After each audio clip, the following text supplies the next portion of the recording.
Hello my dear students, मैं सुरेश चंद्र सिंह आपका NPSC virtual classes में पुनः स्वागत करता हूं। हम लोग इंग्लिश प्रोज का प्रथम पाठ पढ़ चुके हैं। आज हम लोग दूसरा पाठ ऑफ फेलो ट्रेवलर पढ़ेंगे। ये फेलो ट्रेवलर के लेखक A.G. गार्डनर हैं। पूरा नाम इनका है अल्फ्रेड जॉर्ज गार्डनर। सबसे पहले ए फेलो ट्रेवलर का अर्थ समझ लेते हैं। ए मतलब एक, फेलो मतलब सह, ट्रेवलर मतलब यात्री। तो इसका अर्थ हुआ एक सहयात्री। ये एक बहुत ही मनोरंजक और रोमांचक चैप्टर है। सबसे पहले इसका थीम हम लोग जान लेते हैं। Theme of the lesson. The author was travelling in a slow train. Author महोदय एक बहुत ही धीमी गति की ट्रेन, या दूसरे शब्दों में कहें हम कि एक पैसेंजर ट्रेन में यात्रा कर रहे थे। During his journey a mosquito becomes his fellow traveller. During his journey उनकी यात्रा के दौरान एक मच्छर, मॉस्क्यूटो मतलब एक मच्छर, बिकम्स हिज फेलो ट्रेवलर, उनका सहयात्री बन गया। In the beginning he dislikes mosquito, but later on the author develops a feeling of affection for the mosquito. In the beginning मतलब शुरुआत में या प्रारंभ में वे डिसलाइक्स नापसंद करते थे, मॉस्क्यूटो मच्छर को नापसंद कर रहे थे। बट लेटर ऑन बाद में ऑथर को उस मॉस्क्यूटो के प्रति स्नेह की अनुभूति हुई या स्नेह उत्पन्न हो गया, और इसके पश्चात उन्होंने उसे अपना सहयात्री स्वीकार कर लिया या अपना सहयात्री मान लिया। तो इस तरह से थीम ऑफ द लेसन से हमें ये पता चल रहा है कि इसमें एक पैसेंजर ट्रेन का वर्णन किया गया है, जिसमें मेन केंद्र बिंदु में ऑथर महोदय हैं और मच्छर है। इन्हीं दोनों के बीच में जो पूरी घटना आधारित है। आइए मेन चैप्टर में प्रवेश करते हैं। I do not know which of us got into the carriage first. I do not know, no मतलब जानने से मतलब है मैं नहीं जानता कि which of us हम में से कौन got into प्रवेश किया the carriage first, रेल के डिब्बे में पहले कौन प्रवेश किया। पुनः देख लेते हैं। लेखक महोदय कह रहे हैं कि आई डू नॉट नो, मुझे नहीं मालूम कि रेल के डिब्बे में सबसे पहले कौन प्रवेश किया। Indeed I did not know, indeed I did not know he was in the carriage at all for some time. Indeed मतलब यहाँ वास्तव में इसका मतलब है। नो मतलब आप जानते ही हैं, जानने से मतलब है। कैरेज मैंने इसके पहले मैंने बता दिया, रेल का डिब्बा है। एट ऑल का मतलब है बिल्कुल भी। तो लेखक महोदय कह रहे हैं वास्तव में मुझे बिल्कुल भी, वास्तव में मुझे बिल्कुल भी पता नहीं था कि वह रेल के डिब्बे में पिछले कुछ समय से मौजूद है। उन्हें देख लेते हैं। लेखक महोदय कह रहे हैं कि वास्तव में, इंडीड मतलब वास्तव में,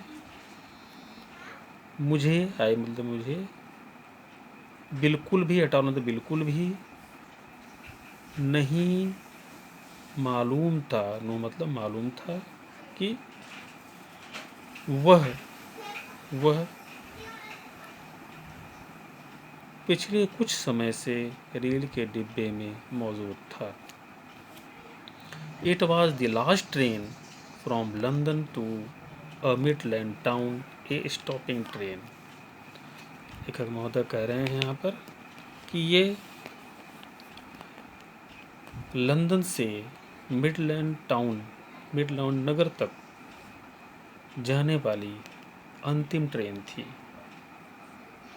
यानी यह जो स्टॉपिंग ट्रेन थी, धीमे धीमे चलने वाली ट्रेन थी, यह पैसेंजर ट्रेन जो थी वह लंदन से, लंदन आप जानते हैं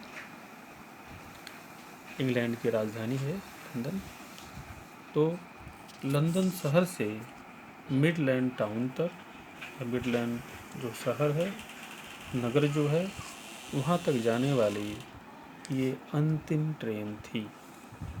ये स्टॉपिंग ट्रेन, धीमी गति से चलने वाली ट्रेन, या दूसरे शब्दों में हम कहें कि पैसेंजर ट्रेन थी, जो वो धीमी गति से हर स्टॉपेज पर रुकते हुए चलती है, उसे ही स्टॉपिंग ट्रेन या पैसेंजर ट्रेन कह सकते हैं। एंड इनफाइनाइटली लेजरली ट्रेन, ये बहुत धीरे, लेजरली मतलब धीमे धीमे आराम से चलने वाली ट्रेन थी। इनफाइनाइटली मतलब अनंत रूप से, तो ये एक अनंत रूप से बहुत धीरे धीरे चलने वाली ट्रेन थी। One of those trains which give us an understanding of eternity, वह उन ट्रेनों में से थी, यह उन ट्रेनों में से एक ट्रेन थी। वन ऑफ दोज ट्रेन मतलब है उन ट्रेनों में से एक ट्रेन थी जो हमें अनंत काल, इटर्निटी मतलब होता है अनंत काल, अंडरस्टैंडिंग मतलब समझ होता है, जो हमें अनंत काल की समझ उत्पन्न कराता है या अनंत काल का ज्ञान देता है। अनंत काल से हाँ मतलब यह है कि क्योंकि ट्रेन इतनी धीमी गति से चल रही थी कि बहुत ज़्यादा समय लग रहा था, जहाँ उनको जाना था वहाँ जाने में काफ़ी समय लग रहा था, और जैसे समय कट ही नहीं रहा था, और अनंत ऐसा लग रहा था जैसे कि हम बहुत देर में पहुँचेंगे या हम जल्दी पहुँच नहीं पाएंगे, या दूसरे शब्दों में ये कहें कि न खत्म होने वाला समय। अनंत काल से मतलब होता है, इसका लिखित मतलब होता है न खत्म होने वाला समय। तो ऐसा लग रहा था जैसे कि यात्रा पूरी नहीं होगी, अनंत काल तक यात्रा चलती रहेगी। It was tolerably full when it started. Tolerably का मतलब होता है काफ़ी, फुल मतलब भरा हुआ। तो कह रहे हैं कि जब यह ट्रेन लंदन से चली तो उस वक्त खचाखच भरी हुई थी या काफ़ी भरी हुई थी। But as we stopped at the suburban stations, कह रहे हैं आगे, लेकिन जब हम उपनगरीय स्टेशनों पर रुकने लगे, सुबर्बन मतलब होता है कोई मेन शहर होता है, उसी के अंदर जो छोटे छोटे स्टेशन होते हैं उन्हें उप स्टेशन या उपनगरीय स्टेशन कहा जाता है, उसे सुबर्बन स्टेशन कह रहे हैं। तो कह रहे हैं यहाँ पर हैं कि इसको फिर से देख लेते हैं। कह रहे हैं कि जब ट्रेन चलना प्रारंभ हुई तो वह एकदम खचाखच भरी हुई थी या ठसाठस भरी हुई थी, लेकिन जैसे जैसे हम उपनगरीय स्टेशन पर रुकने लगे, the travellers alighted in ones and twos, जो ट्रेवलर्स अर्थात जो यात्रीगण हैं, एलाइटेड मतलब उतरना, उतरने लगे। कैसे उतरने लगे? वंस और टूज, एक या दो, तो एक एक या दो दो करके उतरने लगे। And by the time we had left the outer, we have left the outer ring of London behind, I was alone or rather I thought I was alone. तो लेखक महोदय कह रहे हैं कि यहाँ तक हो गया था कि एक एक दो दो करके यात्री उतरने लगे। एंड बाय द टाइम, और ठीक उस समय, इस समय जब एक एक दो दो करके यात्री उतर गए थे तो कह रहे हैं ठीक उस समय हम लंदन नगर की आउटर रिंग को छोड़ चुके थे, या लंदन रिंग के बाहरी क्षेत्र को या बाहरी सीमा को छोड़, लेफ्ट मतलब छोड़ देना, तो बाहरी सीमा को पीछे बिहाइंड का मतलब पीछे छोड़ चुके थे। आई वॉज एलोन, और उस दौरान कह रहे हैं कि मैं अकेला था, या रादर मतलब बल्कि से मतलब है, थॉट मतलब सोचना कह रहे हैं, या बल्कि मैं अपने आप को अकेला सोच रहा था। फिर से समझ लीजिए, कह रहे हैं कि यहाँ पर जब हमने लंदन, या उस समय लंदन शहर के बाहरी क्षेत्र को हमने जब छोड़ दिया था तो उस समय मैं अपने आप को अकेला समझ रहा था या अकेला मान रहा था। फिर आगे कह रहे हैं या बल्कि मैं अपने आप को अकेला समझ रहा था। तो इस तरीके से पहला पैराग्राफ समाप्त होगा। आइए दूसरे पैराग्राफ में चलते हैं। There is a pleasant sense of freedom about being alone in a carriage that is jolting noisily throughout the night। लेखक महोदय कह रहे हैं यहाँ पर हैं, इसका पहले एक एक शब्द का प्लीजेंट मतलब होता है सुखद होता है, सेंस का मतलब होता है अनुभव, फ्रीडम मतलब स्वतंत्रता से मतलब है, एलून माने अकेला है, कैरेज माने आप जानते हैं रेल का डिब्बा है, ज्वेल्टिंग का मतलब होता है झटका देते हुए, नॉइसली मतलब होता है आवाज़ के साथ। इसका अर्थ हम लोग यहाँ से निकालते पहले हैं कि ये एक ऐसी ट्रेन थी या ऐसी ट्रेन का डिब्बा जो झटका देते हुए और आवाज़ देते हुए रात में चल रही थी। उसमें अकेले होने की स्वतंत्रता का सुखद अनुभव प्राप्त हो रहा था। फिर से इस लाइन को देख लेते हैं।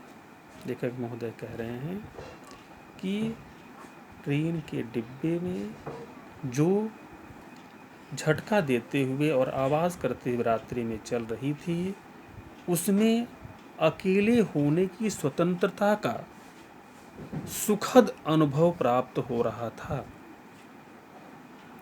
It is liberty and unrestrained in a very agreeable form। कह रहे हैं यहाँ पर लेखक महोदय कि यहाँ आज़ादी, लिबर्टी मतलब आज़ादी से मतलब यहाँ पर है, यहाँ आज़ादी और अनरिस्ट्रेंड मतलब होता है बंधन मुक्तता, वेरी एग्रीएबल फॉर्म का मतलब होता है स्वीकार कर लेने योग्य। तो कह रहे हैं लेखक महोदय कि यहाँ स्वतंत्रता और बंधन मुक्तता एक स्वीकार कर लेने योग्य के रूप में मौजूद थी। अर्थात ये कह सकते हैं कि यहाँ पर आज़ादी और बंधन मुक्तता पूर्ण रूप से या आनंददायक रूप से मौजूद थी। You can do anything you like, आप जो चाहे वो कर सकते हैं। You can talk to yourself as loud as you please, आप टॉक मतलब बात करना, योर सेल्फ मतलब अपने से, एज लाउड एज मतलब जितना तेज, यू प्लीज़ मतलब जितना चाहते हैं। तो लेखक मतलब कह रहे हैं कि आप अपने से जितना तेज चाहे उतना तेज बात कर सकते हैं। And no one will hear you, और कोई भी हियर मतलब सुनने वाला, और कोई भी आपको सुनने वाला नहीं है। You can have the argument out with Jones and roll him triumphantly in the dust without fear of counter stroke। लेखक महोदय यहाँ पर कह रहे हैं कि आप यहाँ पर जोन्स जो है एक काल्पनिक पात्र है, एक काल्पनिक व्यक्ति है। उस काल्पनिक पात्र को यहाँ पर बता रहे हैं। आर्गुमेंट मतलब होता है बहस करने से मतलब है। तो यहाँ का लेखक महोदय कह रहे हैं रोल माने होता है लुढ़का देना, ट्रूफैतली मतलब होता है विजय के साथ, और डस्ट मतलब धूल मिला देना, फियर मतलब होता है डर से मतलब है, और काउंटर स्ट्रोक का मतलब होता है विरोधी प्रहार। तो लेखक महोदय यहाँ पर कह रहे हैं you can have that argument with out with Jones. आप जोन्स नामक व्यक्ति से या जोन्स नामक काल्पनिक पात्र से बहस कर सकते हैं या तर्क उतर्क कर सकते हैं, और बिना विरोधी प्रहार के भय से, कॉन्टेस्ट मतलब विरोधी प्रहार, बिना विरोधी प्रहार के भय से आप उसे डस्ट मतलब आप उसे धूल में लुढ़का कर विजय प्राप्त कर सकते हैं। फिर से इसके लाइन को समझ लें आप। लेखक महोदय यहाँ कह रहे हैं कि जोन से काल्पनिक व्यक्ति, एक काल्पनिक पात्र के बारे में कह रहे हैं कि आप काल्पनिक पात्र तो काल्पनिक ही रहेगा। आप केवल मान लीजिए कि मेरे सामने है जोन्स हैं, तो वही कह रहे हैं कि आप जोन्स नामक काल्पनिक पात्र से तर्क उतर्क कर सकते हैं या बहस कर सकते हैं, और बिना विरोधी प्रहार के भय से, विरोधी प्रहार के भय से उसे धूल में लुढ़काकर विजय प्राप्त कर सकते हैं। You can stand on your head and no one will see you. आप अपने सिर के बल खड़े हो सकते हैं और कोई भी आपको देखने वाला नहीं है। यू कैन सिंग, आप चाहें तो गा सकते हैं, और डांस और 2 स्टेप, या 2 कदम आप डांस भी कर सकते हैं, और प्रैक्टिस अ गोल्फ स्ट्रोक, या गोल्फ स्ट्रोक, गोल्फ का शॉट लगाने का अभ्यास, प्रैक्टिस मतलब अभ्यास कर सकते हैं, और play marbles on the floor without let or hindrance. Without let or hindrance मतलब होता है बिना बाधा के। मार्बल्स मतलब होता है कंचा, आप देखे होंगे कि जो कांच की गोलियां होती हैं। तो लेखक महोदय कह रहे हैं कि आप क्या कर रहे हैं यहाँ पे, इसके पहले कहे थे कि आप गोल्फ का शॉट लगाने की प्रैक्टिस कर सकते हैं, या डिब्बे के फर्श पर बिना किसी बाधा के कंचे खेल सकते हैं। You can open the window or shut it without provoking protest. एक महोदय कह रहे हैं यहाँ पर हैं आप जो कैरेज है, डिब्बा जो है, उसके खिड़की को आप, या खिड़की के दरवाजे को आप जो है उसे खोल सकते हैं या बंद कर सकते हैं विदाउट प्रोवोकिंग। प्रोवोकिंग मतलब उत्तेजित करना या उत्तेजना से, मतलब यहाँ पर प्रोटेस्ट मतलब विरोध से है। तो यहाँ पर लेखक महोदय कह रहे हैं कि आप डिब्बे की खिड़की को या खिड़की के दरवाजे को बंद कर सकते हैं या खोल सकते हैं बिना किसी उत्तेजक विरोध के, या दूसरे शब्दों में कहे बिना किसी उत्तेजक विरोध के आप विंडो को बंद कर सकते हैं या खोल सकते हैं। You can open both window or shut both. आप चाहें दोनों ही विंडो को बंद कर सकते हैं या शट मतलब फिर से ध्यान दीजिए, यहाँ पर कह रहे हैं, यहाँ पर है आप चाहें दोनों ही विंडो को एक साथ खोल सकते हैं और चाहे दोनों को एक साथ बंद कर सकते हैं। Indeed you can go on opening them and shutting them as a sort of festival of freedom. Indeed मतलब वास्तव में कह रहे हैं, यू कैन गो ऑन मतलब जारी रखना। आप इसको यहाँ से इसका अर्थ लेते हैं पहले। वास्तव में आप एक स्वतंत्रता के पर्व के रूप में, सॉर्ट ऑफ फेस्टिवल मतलब होता है, एक सॉर्ट मतलब प्रकार होता है, फेस्टिवल मतलब जानते ही हैं त्यौहार होता है, पर्व होता है, फ्रीडम माने स्वतंत्रता होता है। तो कह रहे हैं वास्तव में आप एक प्रकार के स्वतंत्रता के पर्व के रूप में इसे खोलना, इसे मतलब किसे, विंडो को खोलना और बंद करना जारी रख सकते हैं। You can have any corner you choose and try all of them in turn।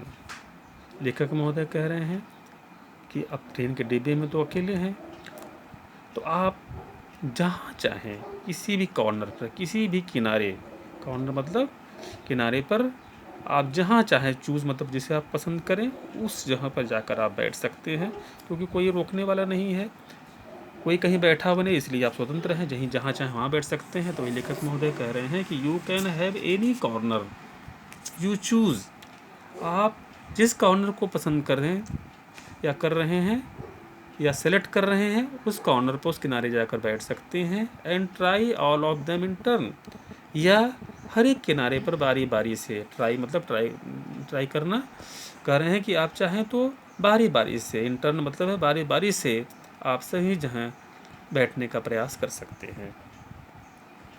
You can lie at full length on the cushions and enjoy the luxury of breaking the regulations and possibly the heart of भूरा। लेखक महोदय कह रहे हैं कि आप चाहें, लाई मतलब पड़े रहना है, लेट जाने से यहाँ मतलब है, फुल लेंथ मतलब है पूरी लंबाई के साथ, कुशन मतलब होता है जो सीट है, जो गद्देदार सीट है, उसी के बारे में कह रहे हैं। लेखक महोदय कह रहे हैं कि आप चाहें तो पूरी की पूरी जो गद्देदार सीट है उस पर, उसकी पूरी लंबाई में आप लेट सकते हैं। And enjoy the luxury of breaking the regulations, आप नियम को तोड़ने की विलासिता, लग्जरी मतलब विलासिता होता है, रेगुलेशंस मतलब नियम होता है, आप नियम को तोड़ने की विलासिता का अनुभव कर सकते हैं।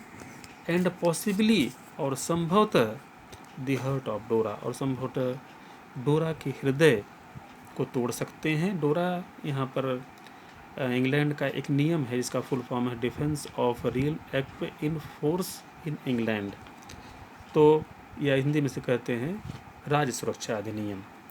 तो आप जानते ही हैं कि हर एक जगह पूरे संसार में जितनी भी चीज़ें हैं उनको मनुष्य ने गवर्न करने के लिए कुछ न कुछ नियम बनाए हुए हैं, इसलिए रेल में भी कुछ नियम बने हुए हैं। जैसे कहा जाता है कि आप उस पर पैर मत रखिए, उसको खरीचिए मत, उस पर थूकिए मत। तो इसी तरीके से यहाँ पर कह रहे हैं कि आप अब यहाँ पर चूँकि अकेले हैं, इसलिए आप जो चाहे वो कर सकते हैं। फ़िलहाल यहाँ पे क्या कह रहे हैं कि आप चाहें तो पूरी लंबाई में लेट सकते हैं और नियमों को, कौन से नियमों को, जो डोरा है, डोरा के नियमों को संभवतः तोड़ सकते हैं, तो संभवतः तोड़ने की विलासिता का आनंद ले सकते हैं या अनुभव कर सकते हैं। Only Dora will not know that her heart is broken, केवल डोरा को भी पता नहीं होगा कि उसका हृदय तोड़ा जा चुका है। अर्थात जो डोरा नियम है, डोरा को भी नहीं पता होगा कि उसका नियम तोड़ा जा चुका है। यू हैव एस्केप्ड इवन डोरा, आप डोरा नियम या राज्य सुरक्षा अधिनियम जो है या डिफेंस और रियल एक्ट जो है, उससे भी एस्केप मतलब होता है बच जाना, आप उससे भी बच सकते हैं। तो इस तरीके से आज इस चैप्टर में हम लोगों ने 2 पैराग्राफ पढ़ा, थीम हम लोगों ने देखा इसका। अब आपके लिए होमवर्क है कि आप इन दोनों पैराग्राफ को, जिसको मैंने बताया है, उसको वीडियो को देख करके अच्छी तरीके से आप समझे। Thanks a lot, have a nice day.